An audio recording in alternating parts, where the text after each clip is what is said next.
Te doy la bienvenida a lo que nadie me contó del alcohol.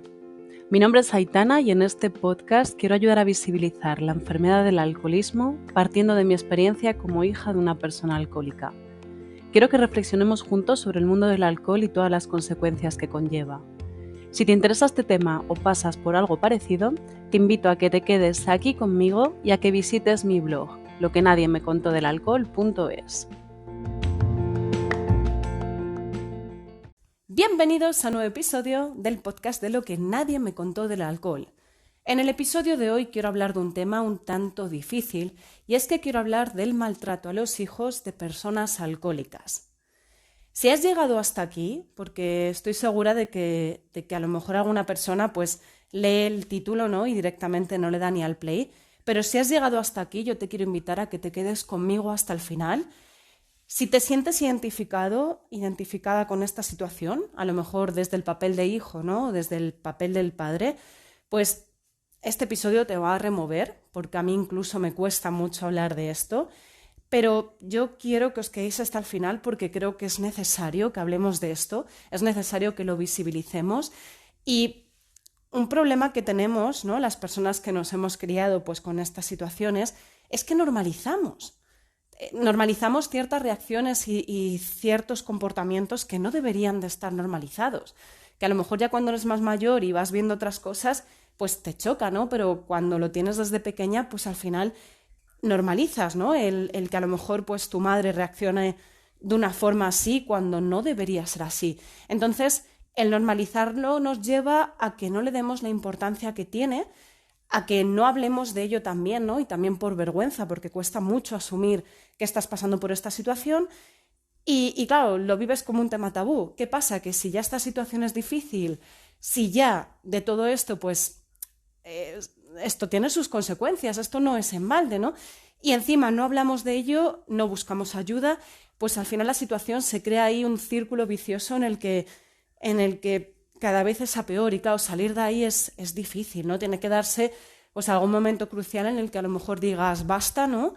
Busco ayuda, basta esto o que ya hayas crecido y veas que esto no es normal. Yo por eso os quiero invitar a que os quedéis, ponedme de fondo mientras hacéis algo agradable y de verdad, aunque lo hablaremos luego, no os cortéis a la hora de poder confesarle pues a familiares que tengáis cerca, amigos, a parejas, ¿no? Pues esta situación, hablad de ello, por desgracia es algo que hemos pasado y que pasan pues bastantes personas, ¿no? Y no tenemos que avergonzarnos, tenemos que asumirlo para de ahí ya, pues si lo necesitamos, si lo consideramos, pues buscar ayuda, ¿no? Y poner remedio a todo esto y trabajar todas esas consecuencias que esto ha tenido. Bueno, como siempre, si te interesa este podcast, pues lo que te digo, quédate hasta el final y yo te invito a que lo compartas con personas que creas que le pueda venir bien o a que lo valores en las distintas plataformas, porque todo eso hace que pueda llegar a más gente y que pueda llegar a más gente que esté pasando por algo así y que quizás pues lo necesita. Pues como os decía, hoy quiero que hablemos del maltrato a los hijos de personas alcohólicas. Sé que es un tema difícil porque incluso yo, que al final ya tengo pues un trabajo, ¿no? Yo, como os he contado en varias ocasiones, a los 17, 18 años pues estuve viendo una psicóloga y ahora ya llevo otros tantos años, pero es algo que a mí me ha costado muchísimo, muchísimo de asumir y muchísimo de poder hablar en alto. Quizás la parte del maltrato psicológico sí que fui capaz de decirlo antes, dentro de que tarde bastante, pero el tema del maltrato físico, nada, o sea, hace nada, porque, no sé, pues me da, ya la palabra maltrato, ¿no? Pues ya es bastante fuerte y luego el maltrato físico, pues no sé si a lo mejor al ser físico lo vemos como si tuviera más peso. Pero esto se da, esto es así. También hay una parte que es difícil, porque los que nos hemos criado con situaciones así, que al final pues los recuerdos que tenemos, de los primeros recuerdos, pues a lo mejor son discusiones muy fuertes en casa, ¿no? Que yo en ese momento al menos pues no relacionaba con que mi madre tuviese una enfermedad así, pero cuando ya creces pues ya lo ves. Y cuando tú desde pequeño pues tienes en casa unos ciertos comportamientos y situaciones, ¿no? y reacciones, pues tú crees que es lo normal. Si a ti durante toda la vida te dicen que, yo qué sé, que el semáforo hay que cruzarlo en ámbar, ¿vale? Pues tú normalizas que el semáforo hay que cruzarlo en ámbar. En cambio, claro, a no ser que ya crezcas y te des cuenta de que no, o vayas viendo otras personas que cruzan en verde, a ti no te llama la atención, ¿no? Para ti es algo, pues me han dicho que tengo que cruzar en ámbar, pues cruzo en ámbar. Cuando ya veas a esas personas que están haciendo lo contrario, a lo mejor ahí es cuando ya te paras a pensar, pues esto a lo mejor no es normal.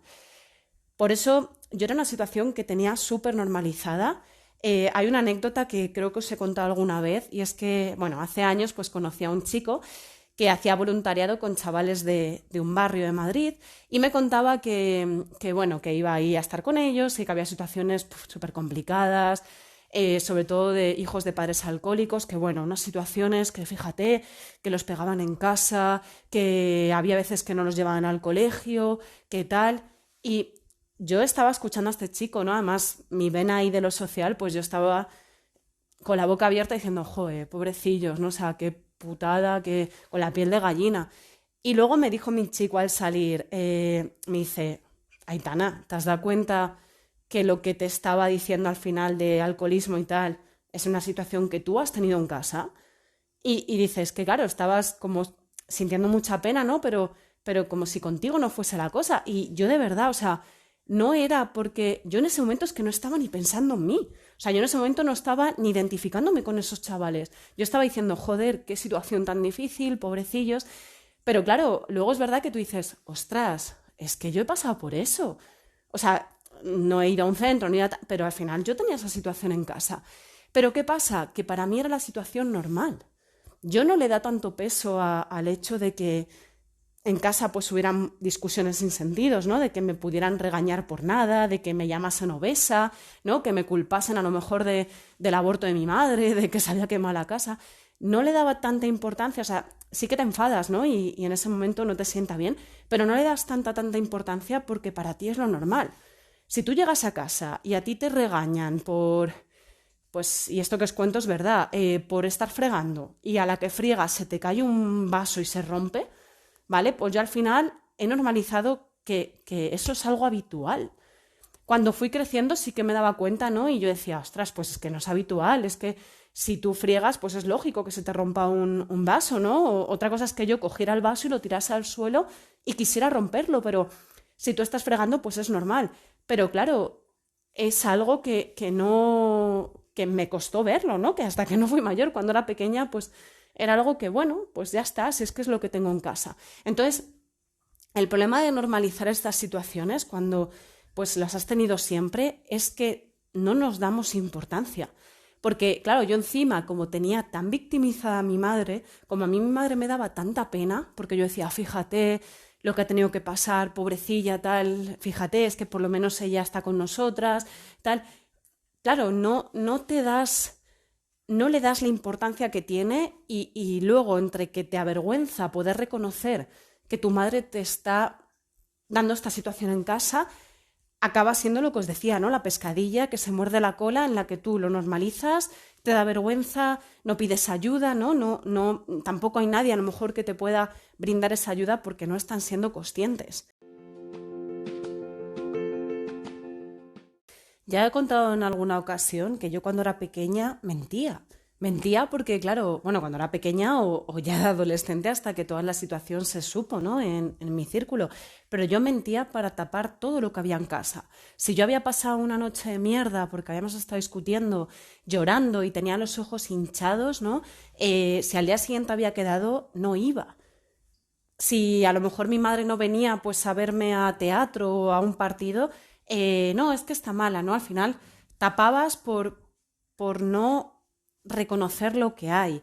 Eh, Me gustaría saber, que me ha venido así ahora a la cabeza, lo tengo que preguntar a personas que me conocen desde pequeña, me gustaría saber qué imagen daba yo cuando tenía, pues eso, cuando era pequeña adolescente. Me gustaría saber si me veían como bien, ¿no? Que mira que niña tan contenta, tan alegre, encima yo sacaba buenas notas, porque es verdad que yo me centré mucho en los estudios, pese a que no lo tenía tan fácil y tampoco me permitían estudiar, pero tengo que consultarlo. Pero yo por lo menos lo que intentaba era que pareciese una niña más, que no pasaba nada. Incluso creo que a lo mejor por eso me centraba en los estudios. Fíjate, que a lo mejor por eso yo decía, como los estudios es algo que se ve, ¿no? Que cuando te preguntan qué tal las notas, pues vas a tener o sea, si las enseñas, pues van a ver si bien o mal. A lo mejor por eso yo decía, pues voy a sacar buenas notas para que no pase nada. Pero claro, es que difícil. Además, el discurso de mi madre, que esto no debería ser así, el discurso de mi madre siempre era yo. Porque yo lo he pasado mal, porque yo he tenido esta circunstancia, porque a mí me han hecho esto, porque tal. Entonces mi madre todo lo justificaba desde ahí. También incluso en su casa. O sea, mi madre muchas veces el maltrato psicológico y el maltrato físico lo justificaba porque estabas en su casa. Y era como, madre mía, o sea, son cosas que claro, que yo en ese momento, cuando era el momento álgido de la discusión, pues sí, ¿no? Ahí sí que me chocaba y me enfadaba. Pero luego al día siguiente, ¿no? La resaca que yo decía siempre del día siguiente emocional, yo era como, claro, bueno, es que vivo en su casa. No, es que no es porque, o sea, porque ibas en su casa no tiene derecho a ni insultarte, ni pegarte, ¿sabes? Ni tirarte de los pelos, es que no tiene derecho, pero al final yo, entre la pena que me daba, la vergüenza de reconocer que pasaba esto, y el intentar aparentar normalidad, que no pasaba nada, te lo creías, ¿no? Te lo llegabas incluso a creer. La parte de maltrato psicológico sí que he hablado varias veces de ello, pero el maltrato físico me costó mucho. Y os voy a contar por qué.